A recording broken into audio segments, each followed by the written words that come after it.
अस्सलामुअलैकुम एवरीवन। आज हम करने जा रहे हैं वीवो V9 की अनबॉक्सिंग।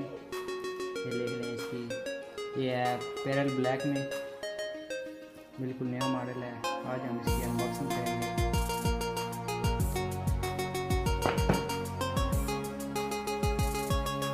अब हम इसकी करने जा रहे हैं अनबॉक्सिंग।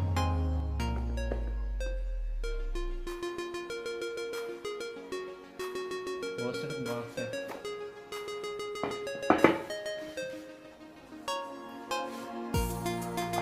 मोबाइल को बाद में देखिए, पहले ये देखिए साथ जेली कवर है, साथ सिलिकॉन का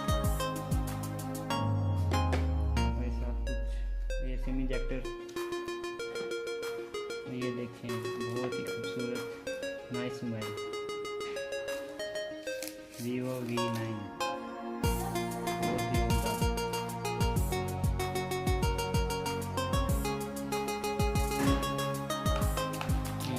जाते हैं वीवो के एंट्री और एक USB टाइप C और एक फास्ट चार्जिंग अडाप्टर।